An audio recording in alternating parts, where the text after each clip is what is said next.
Привет, я Лара. И вот уже 8-й год я живу в стране пирамид. Но в этом выпуске речь пойдет не о Египте.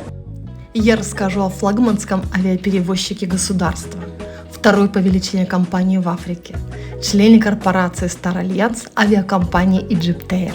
За декабрь-январь я совершила 6 полетов египетским флагманом и хочу поделиться своими впечатлениями, как хорошими, так и не очень. Если вы летите из Хургады, то путь ваш начнется из старого терминала. Раньше он был единственным, и сейчас мне сложно представить, как же небольшое здание справлялось с турпотоком, прилетающим на Красное море. Стандартные проверки, иногда бдительные, но случалось так, что бутылка воды в ручной клади мирно проходила со мной все этапы. Мой путь лежит в Каир. Там у меня транзит, и этой же компанией я полечу на маленький солнечный остров Кипр в город Ларнаку. Узнаваемой эмблемой авиакомпании является изображение Хора, бога неба в египетской мифологии. Кстати говоря, я впервые лечу компании EgyptAir. Я никуда по Египту не летала. Это будет мое первое знакомство с компанией. И в целом оно прошло вполне успешно, без особых погрешностей или каких-либо замечаний. Русскоязычных пассажиров буквально единицы. Остальные все иностранцы, французская группа, ну египтяне соответственно. Вот и я. Салон просторный, 5 кресел в одном ряду. Места были заняты не все. Полет до Каира займет примерно час. В Каире я буду ожидать 3 часа. И еще час небольшой я буду лететь из Каира до Ларнаки. Ну, не так-то и быстро, несмотря на то, что все-таки авиаперелеты считаются быстрыми. На самом деле, если бы ехать по морю, то от Порт-Саида до Кипра всего лишь 300 километров.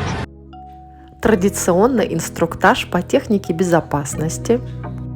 И во время полета до Каира каждый пассажир получает лишь бутылочку воды.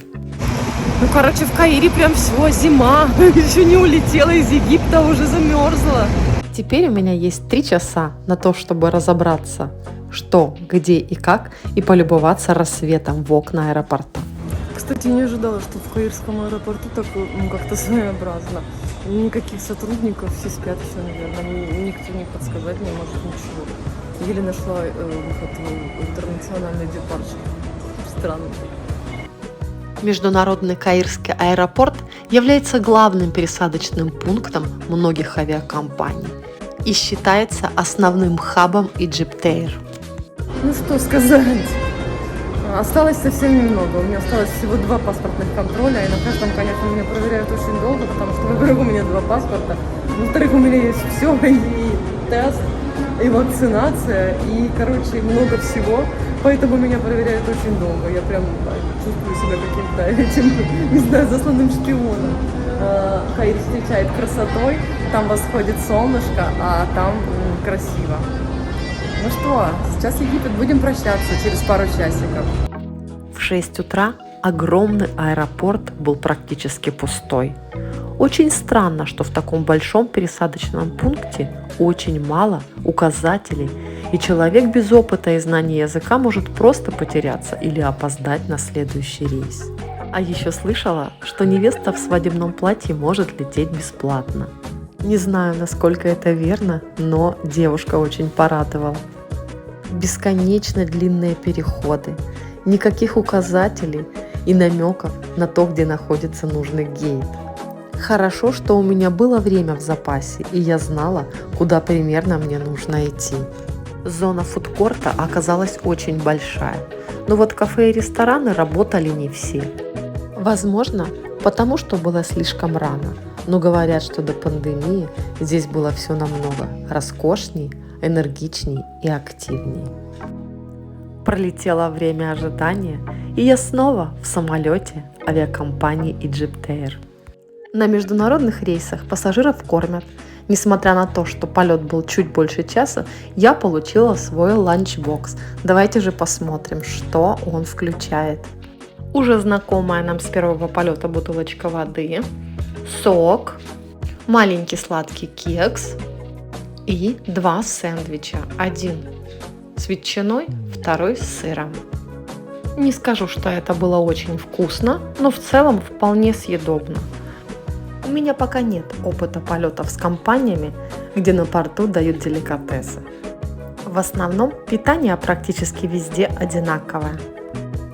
А вот виды из иллюминатора могут быть совершенно разными. Маленький остров предстал предо мной в самом лучшем свете, с голубым небом, ярким солнцем и восхитительными пейзажами. Возвращалась я через 2 недели, Ларнака, Каир, Хургада. Вот только в Каире мне пришлось нестись, сломя голову, так как стыковка была всего час, а с опознавательными знаками в аэропорту все печально. На месте выяснилось, что рейс в Хургаду задерживают на 2 часа. А когда я утомленная села в кресло самолета, то обнаружила, что пол и ремень безопасности испачканы в какую-то еду. На мою просьбу убрать это, бортпроводница возмущенно ответила, что она этого сделать не может. Вот такой неприятный финал путешествия с египетским флагманом EgyptAir. В январе у меня случилась приятная поездка в северную столицу Египта Александрию. И опять мне пришлось воспользоваться услугами главного авиаперевозчика страны пирамид.